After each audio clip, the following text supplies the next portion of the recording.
Hey everyone, in this video we're going to look at finding the zeros of some polynomials.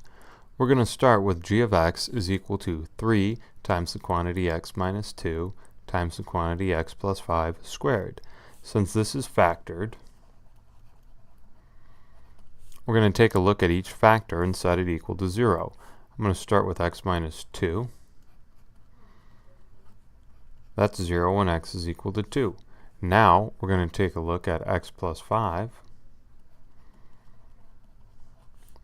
That's 0 when x is equal to negative 5. So what are the zeros of this polynomial? X is equal to 2, negative 5. Let's look at another one. Let's find the zeros of f of x is equal to x cubed minus 4x squared plus 3x. We're going to have to factor this to find the zeros. 0 is equal to x times the quantity x squared minus 4x plus 3. And then, in parentheses here, this factors further.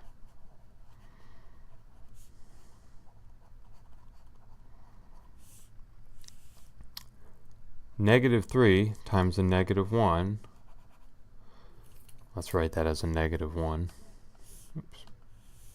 There we go. Negative 3 times a negative 1 is in fact a positive 3. And negative 3 plus a negative 1 is negative 4.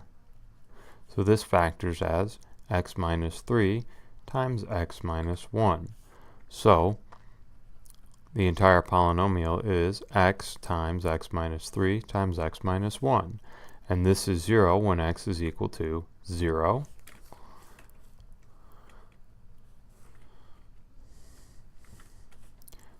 Three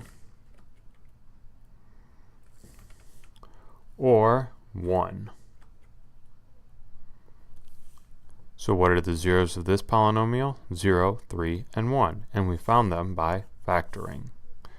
One last example. Let's find the zeros of this polynomial.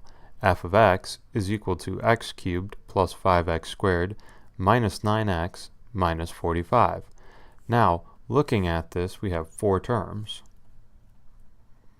And if we're going to factor 4 terms, we're going to do it by grouping.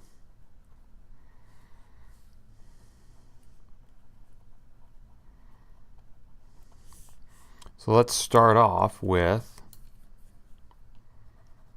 the first 2 terms. And let's factor them. They both have x squared in common. As a matter of fact, it's x squared times x plus 5. Great. Now, let's take a look at our next 2 terms. They both have a negative 9 in common. So that's negative 9 times, let's see here, negative 9x divided by negative 9 leaves the x, and negative 45 divided by negative 9 leaves the plus 5. So we have 0 is equal to x squared times the quantity x plus 5 minus 9 times the quantity x plus 5. Hey, I said x plus 5 twice.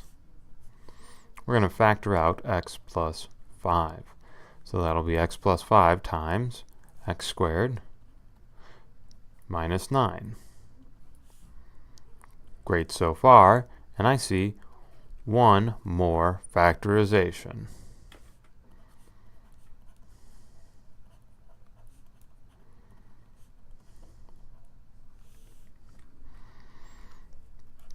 So we have the x plus 5, and then x squared minus 9 factors into x plus 3, x minus 3.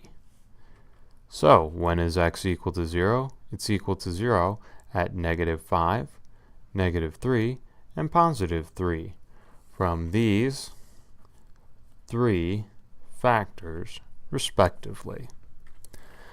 That's it for finding the zeros. Thanks. See you next time.